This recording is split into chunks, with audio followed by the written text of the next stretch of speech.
Hello, Syndicate listeners. We've got a jam-packed bonus episode for you today. In episode 5, I interviewed Emily Dufton. I am a drug historian and writer based in Washington, D.C. She helped put the Syndicate and Tree's bid to go legal in the context of pot's history in the United States.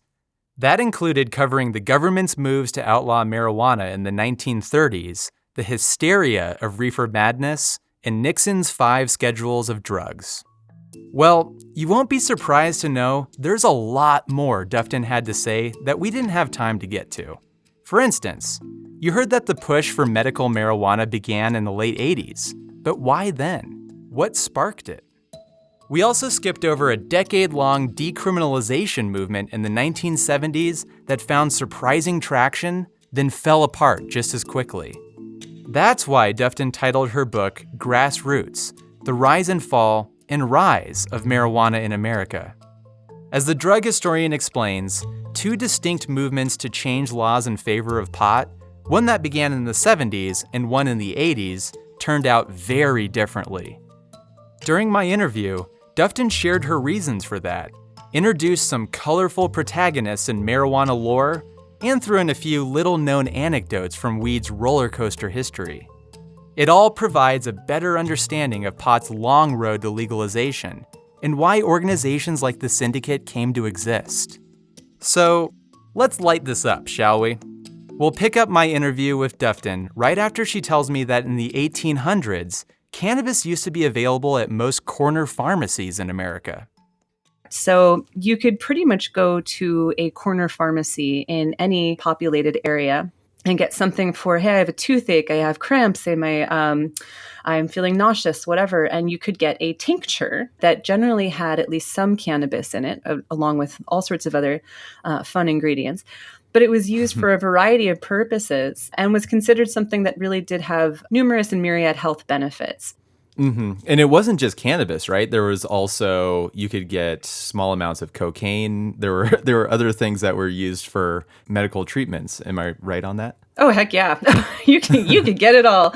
Rather fascinating stuff. And this was, of course, just the stuff that was labeled. But after 1898, you could get small tinctures of heroin, cocaine was available, morphine, you name it. It was pretty much available at the corner pharmacy, really without any kind of prescription or oversight. And then, of course, whatever you were buying from traveling salesmen, like Lord knows what was in snake oil, but you were getting all kinds of fun drugs. So, of course, we we somewhat criticize the FDA right now, but it really was kind of the Wild West of medicine, both in the West and the East, prior to the passage of a lot of these government regulations allowing us to know what exactly we were putting into our bodies when we were taking medicine. Mm-hmm. And when did some of these substances start getting outlawed or at least regulated, and why? That was in the early 1900s, the early 20th century, through the progressive movement, which was becoming more concerned with the availability of a lot of these substances, because there was a growing acknowledgement that, particularly in terms of morphine and heroin, that they were becoming problematically addictive. Got it. And then at the same time, you also had some social currents in the United States, especially some social currents against people of color. How much did that play into what would soon happen with the outlawing of cannabis? Yes, this is the sort of parallel history to the progressive movement, like, hey, maybe we shouldn't sell heroin to kids. It's also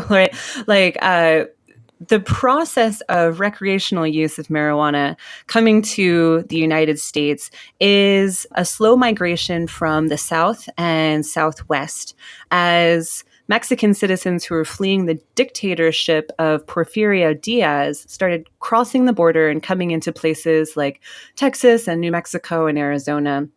And they introduced the idea of smoking cannabis recreationally for the intoxicating effects to the American public.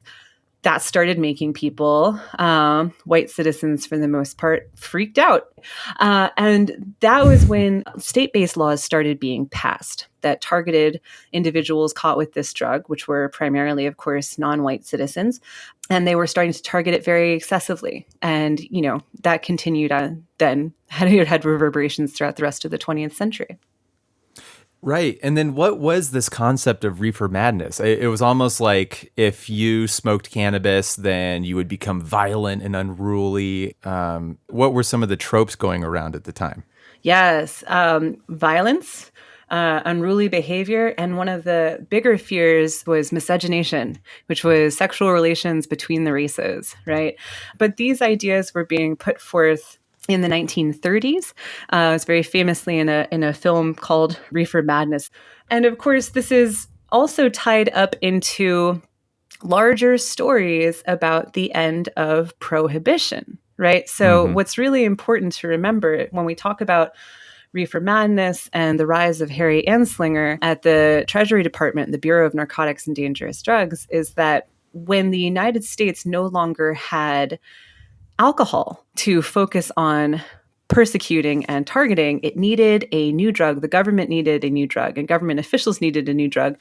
So, as Harry Anslinger comes onto the job toward the end of federal prohibition, he needs a new substance to target. And, well, there's cannabis. Got it. So 1 year after Reefer Madness in 1937, Anslinger is instrumental in passing the Marijuana Tax Act. What did that mean for cannabis in the United States? Well, it essentially meant that it was being taxed. It was not a federal law against it, but it was the first federal law specifically targeting cannabis because it required growers and sellers to file essentially with the federal government and say, yes, I'm doing this. And then they'd have to pay a tax. So the federal government knew who all of the growers and suppliers were. Sure. It sounds like an act of federal surveillance. And I can imagine if you're a grower, you're kind of looking sideways at these states that are outlawing cannabis outright. And it's like, well, if that happens in my state and I've registered as a tax-paying grower, I am suddenly in the crosshairs or someone that's going to receive immediate scrutiny. Precisely. This is not going to end well for me. So I'm going to back out now and go back to growing corn or whatever. So in the 1950s, then, you have cannabis really popularized as kind of this underground culture drug. It's used by a lot of jazz musicians, beat writers. What was its stature at that time? Yeah, precisely correct. It was this underground, very cool, very hip, very avant-garde substance. But there is this idea that drugs could open the human mind to other realms of cognition and creativity and, consciousness, right? It was very exciting, but very much so known as something used in non-traditional circles, right? And I'm guessing using traditional, not in, sort of outside of like the white cultural mainstream. Yeah, definitely. Right. But then in the 1960s, that totally changed. Why was that? Oh, yeah, it totally flipped on its head. The baby boom resulted in one of the largest population explosions in American history. And suddenly, by the mid to late 1960s, these individuals were going to college. So these kids are free, they're on college campuses, they're being exposed to all sorts of new ideas. They no longer have their parents hovering over them. And cannabis migrates away just from those urban centers, but onto college campuses across the United States.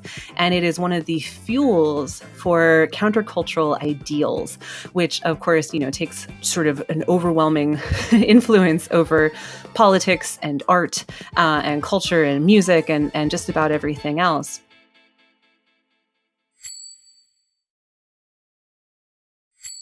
I did want to just touch upon Nixon's Comprehensive Drug Abuse Prevention Control Act. Yes. And the Controlled Substances Act, because that's where we get the scheduling. Yes. So when they're determining the CSA, the Controlled Substances Act, and they're determining the 5 schedules in which they're going to place drugs, in Schedule 1, drugs are considered to have a high potential for abuse and no medical value, and all the way down to Schedule 5, where drugs are considered to have high medical value and a limited potential for abuse. And Nixon and Mitchell lobbied very, very hard to have marijuana added to Schedule 1 because, again, it was seen as an element and kind of a very clear token of the counterculture, right? Mm-hmm. So how can you target the counterculture, which is like, all of these protesters are in Washington, D.C. on Nixon's front lawn all the time complaining about his policies. Well, how can you target them? I mean, you can't arrest them for protesting, right? That's the First Amendment. You can't do that. But if you outlaw on the federal level the drug that they're using very commonly, well, that's a great way to kind of stick a nail into the counterculture's coffin. And my understanding, too, is that cannabis was only temporarily supposed to be in Schedule 1. Precisely. That's how Nixon kind of got his way. He said, well, how about we do this for a process of 2 years or a period of 2 years? And I will get together a panel, a commission, a national commission of 13 people who will study the depth and breadth of cannabis use in the United States, and they will be able to say for sure whether or not it deserves its Schedule I placement. Mm-hmm. So the National Commission on Marijuana and Drug Abuse is formed in 1970. It's also known as the Schaefer Commission because its chairman was named Raymond Schaefer. And what the Schaefer Commission says is that people who use cannabis are fundamentally really no different from people who don't. They're not more violent. They're not more lazy. They're, functioning individuals, et cetera, et cetera. And they recommend national decriminalization. Mm-hmm. So this comes out in 1972. It's widely available. You can buy like a pocket paperback version for $1.25. And Nixon ignores it. He just says like, no, absolutely not. He somewhat misconstrues their findings to the press and says, well, I'll never legalize the drug, which of course was not what the commission was saying. But he kind of tosses it into the trash, ignores it, and keeps marijuana precisely where it is. So that's ultimately why, although the placement was supposed to be temporary, it remains a Schedule I drug because Nixon was just like, screw you, Schaefer Commission. I am not going to listen to your recommendations. But what the Schaefer Commission found seemed to be embraced by increasingly the middle class in the United States, where this is pot joints are being passed around at parties. And then you have an entire rise of cannabis magazines, Cheech and Chong. What was the culture of the 70s like? Because that was when there was some real movement towards decriminalization. Absolutely. Right. So as I said, the Schaefer Commission's report was widely available. Anybody could buy a copy at the bookstore. And it really inspired a growing wave of young people who were influenced by the activism of the 1960s. And by the 1970s said, okay, well, it's up to us now to really change laws, not just by protesting and taking to the streets, but by joining state legislatures. So in 1973, starting in Oregon, some young people joined the state legislature. They passed the nation's first decriminalization law, where essentially they put the Schaefer Commission's recommendations into play on the state level. And by 1975 to 1978, there's a wave of 11 more states that decriminalize the personal possession of up to an ounce of the drug. You can have it on you. And now there's all these companies popping up that are making, bongs, pipes, rolling papers are huge, scales, toys, hiding places, Christmas stockings full of paraphernalia, magazines to support this drug culture, movies, music, everything, you name it. It's like this whole new world of pop culture opens up. And although the United States is going through a pretty fierce recession at the time, by 1977, paraphernalia is pulling in $250 million a year, which is the equivalent today of $1 billion. And there is a stat I found out after I wrote the book, which is a bummer because I should have put that in there. But paraphernalia in 1977 brought in more money than the release of the first Star Wars movie did. Wow. Take that, George Lucas. Take that, George Lucas. Take it all the way to the bank. Well, and then you had Carter's election, and it seemed like for a moment there was going to be potentially national decriminalization. But then that falls apart. What were some of the missteps of that cannabis culture at the time that directly led into what would become the parent movement? Yeah, there were a lot of kind of fundamental missteps. Decriminalization still allows a lot of products to exist essentially in a gray zone, right? There's not a lot of oversight or regulation. There were bongs that looked like spaceships, Christmas stockings. There was a book called Tots Who Toke, like just not great stuff if you're trying to avoid pissing off parents or government regulators, like bad choices. Right. And meanwhile, there are also surveys showing that adolescent cannabis use is increasing. Absolutely. By 1977, 78, 79, rates of adolescent marijuana use are climbing. And in fact, actually sort of peaking, I think, historically, to the point where 1 in 9 high school seniors is using the drug every day, and children as young as 13 report that the drug is very easy to get, and that becomes a very severe problem for the decriminalization movement. Pot is everywhere, as Keith Schuhart, or Marcia Mannett, nicknamed Keith Schuhart. Don't know why she's nicknamed Keith, but she is. And as she said, it's like the drug followed her home. She was completely unprepared for it, and suddenly her 13-year-old daughter is smoking pot and drinking in her backyard at her 13th birthday party. And what she does is essentially launch a national army of angry parents who take her ideas, spread them nationwide, to the point where by 1980, they have their own federal lobbying organization right outside of DC in Maryland. And when Ronald Reagan gets elected president in November of 1980, they are perfectly positioned to deeply influence his administration's execution of its burgeoning war on drugs. Right. And by this time, their activism and their lobbying have also overturned a lot of the states that had decriminalized pot. Pretty much all of them. So Nancy Reagan really embraces this as her cause. And so what effect did she have on burgeoning the power of these parent activist groups? Yes, Nancy is huge. She is instrumental.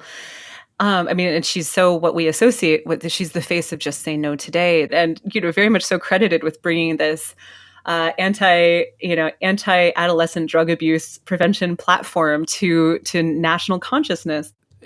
And Ronald Reagan uses that to support his AntiDrug Abuse Act in 1986, which, really sounds like it just supercharged the war on drugs. Absolutely. It is probably one of the most important pieces of anti-drug legislation in federal history. And of course, it's being passed in the wave of prominent cocaine-related deaths and in the wake of huge amounts of media freak out about the dangers of crack cocaine. That's where we get the 100-to-1 sentencing discrepancy between crack and powder cocaine. But it passes mandatory minimum sentences for numerous other substances, including cannabis. Right. And this really, it also leads to even more mass incarceration, which would be important in the social justice argument for legalization that would follow. Could you talk about just how the numbers of incarcerated people just spiked up, and especially disproportionately people of color? Yes, well, that's the big byproduct of this 100-to-1 sentencing discrepancy between crack and powder cocaine. So you have to have a fairly decent amount of powder cocaine to warrant the minimum sentence, which I think was like 5 years or something. And then you have to have 2 tiny rocks of crack to warrant that, because it really was believed at the time that the way to win the war on drugs and the way to defeat illicit drug use in the United States was just by incarcerating anyone who was involved in it. And either that would get them clean and they wouldn't go back to it, or they'd be so scared of being incarcerated again that they wouldn't go back to it, et cetera, et cetera. But state laws in a lot of places mirrored these increasing federal penalties. So you have people getting picked up. There's a lot of emphasis on it. There's a lot of benefits for local and state police forces. Police departments got really addicted to this constant influx of funds. And it created, it transformed the United States into the country that incarcerates the largest percentage of its population in the world. We incarcerate more Americans than China does, and China's population is over 1 billion. We're a third of that, and we incarcerate more citizens than China does. It's the effects of this are incredibly negative and long-lasting and incredibly problematic.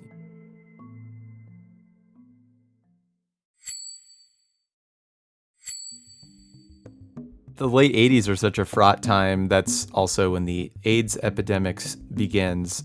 And this really lays, or is part of what lays the groundwork, at least for medical marijuana. Can you tell me about a person that I was just so fascinated to read about in your book, Brownie Mary Rathbun? Yes, I love Brownie Mary. She's one of my heroes, and she was one of my absolute favorite people to write about. She's just fascinating. Yeah, so I think one of the coolest things about cannabis history is the way that it overlaps with so many other really intriguing moments in our larger American, historical tapestry, or however you want to describe it. Mm-hmm. And one of those ways is how the medical marijuana movement was entirely sort of interwoven with the AIDS epidemic and the gay rights movement. So Brownie Mary Rathbun was a San Francisco girl. She was quite a bit older, even in the 1980s. She's waitressing at IHOP, and she's been using cannabis every day since she was 35 to deal with the pain in her knees from waitressing every day. Mm. And she lives in the Castro district in San Francisco, which was really kind of one of the first neighborhoods in the United States. It's where Harvey Milk had his center, his political center. It's, full of young men. And she becomes friends with a young man named Dennis Perron. He runs a marijuana supermarket, as he calls it, out of his living room in his big group house in San Francisco called the Big Top. And Brownie Mary gets her nickname because she's also a baker, and she makes pot brownies to start being sold at Perron's, marijuana supermarket in his house. Mm-hmm. And they become very popular, and she becomes very popular. And her name is actually Mary Jane. Isn't it great? I mean, what a moment of historical kismet that she's actually Mary Jane Rathbun, and it's just you can't make this stuff up. It's so good. But she gets busted, as you do, and rather than being sent to jail, she's given community service, and she works with an organization called Shanti, which deals with or helps people suffering from terminal illnesses. And in the mid-1980s, these individuals in the Castro district in San Francisco, it's not just cancer, it's what ultimately will be known as HIV/AIDS. No one really understands the disease at this time. It's terrifying, not entirely sure how it spreads. So Brownie Mary starts working with these young men who are dying of these horrible diseases, these myriad symptoms. And she realizes the one thing she can give them to help are her brownies. Right, because they control nausea, they increase appetite, so it helps with wasting syndrome. They give people a little bit of strength. They give people a little bit of energy, and so she starts baking her brownies again and distributing them just to ultimately who are HIV/AIDS patients, and that changes everything. It makes it incredibly sympathetic. So she starts working with Perron to pass legislation that allows providers and doctors to recommend, not prescribe, but recommend the use of marijuana for a variety of different illnesses, including HIV/AIDS, but also cancer, glaucoma, numerous other things. And it results in the passage of the first medical marijuana law in 1996, which was called the Compassionate Use Act, which again has that sense of sympathy and compassion and love at its very title. And this unleashes a wave of additional legislation to the point where now I think 33 states have medical marijuana laws, with more poised to pass in coming years. Yeah, and it is amazing just how quickly that happened. Going from the AntiDrug Abuse Act of 1986 to the Compassionate Use Act in 1996. Yes, absolutely. And it's funny because, you're talking about this shift between 86 and 96. I always sort of see it in like these 10-year phases, right? 76, the parent movement forms, 86, Anti-Drug Abuse Act passes, 96, medical marijuana passes. It's like there's something about the sixes years where things change. But it's absolutely due to a growing recognition of the value the drug could provide for individuals. I mean, everyone knows someone who has cancer. And I think it was also a byproduct of wow, we passed this incredibly fierce legislation in 1986 against, cannabis, but also lots of other drugs. And the effects were, well, ultimately quite minimal. I mean, the idea of incarcerating individuals for something didn't obviously stop its use. I think that was quite apparent across the United States. And suddenly you had more people knowing someone who had been negatively affected by drug laws than who had been benefited by them. And there was this shift of like, wait a second, this isn't working. And, this drug could help my mom who has, she's going through chemotherapy and she's sick all the time. This could help my grandpa who has glaucoma. This could help my friends. This could help people I know and love. And as soon as that shift occurs, where drug use is seen as sympathetic rather than criminal, laws change, always.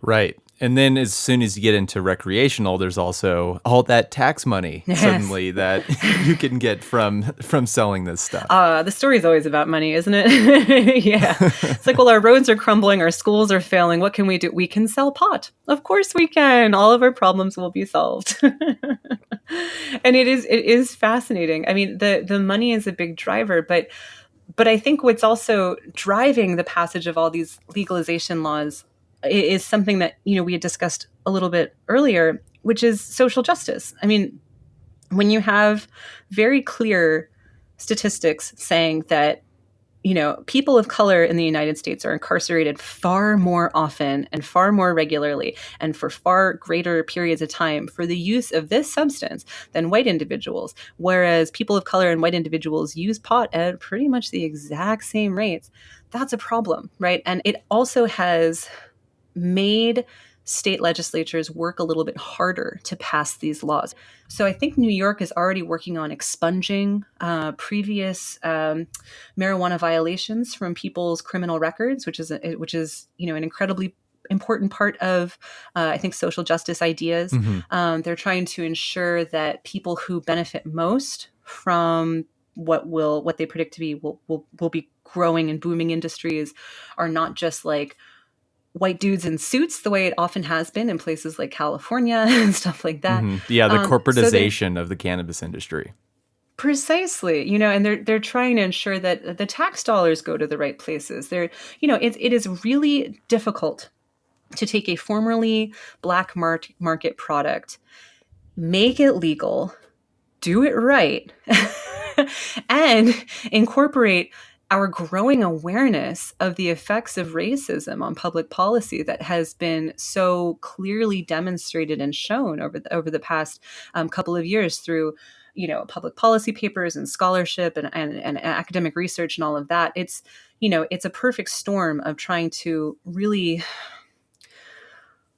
solve a lot of the nation's problems and counteract a lot of the nation's previous mistakes through laws surrounding just this one little plant. It's a lot to put on poor little pot, Yeah, well, and there's still so many issues as long as cannabis remains a Schedule I substance at the federal level. I know when you published Grassroots, you had a very strong warning at the end that, don't take any of this for granted. We've seen reversals in the past, with the parent movement. A couple of years later, looking at the current atmosphere in the United States, what are your feelings now about federal either decriminalization or just legalization? Yeah, hard to say. I've never been much of an oracle. I've never been much of a predictor of the future. I'm better at looking at the past, but I remain hesitant to assume that the road to outright legalization and rescheduling the drug will be in any way simple. Mm-hmm. Because, well, I mean, similar to when state-based decriminalization laws in the 1970s were starting to be passed, there wasn't a lot of federal interest because there was so much else going on. And right now, there's a lot happening at the federal level that is really taking legislators' attention away from something like pot. how the federal government functions and if the drug were to be rescheduled is an incredibly convoluted and complicated process that would require congressional approval and the participation of numerous federal agencies, including the DEA, the FDA, Health and Human Services, numerous others, to kind of get on and say, okay, well, if it's not going to be Schedule 1, what is it going to be? What does this mean? How do we move it? If all the states are doing this, there's so much work that goes into it. It's not just like you wave a wand and boom, everything's done. It's hard, and this is both the benefit with checks and balances, but also the complication of having this very convoluted form of government that we have. Right. Well, as you mentioned earlier, I hope you do write a follow-up. Thanks. Tell that to editors who want to give me very large advances, and I'll do it. That was drug historian and writer Emily Dufton. You can find out more about her work at her website, emilydufton.com.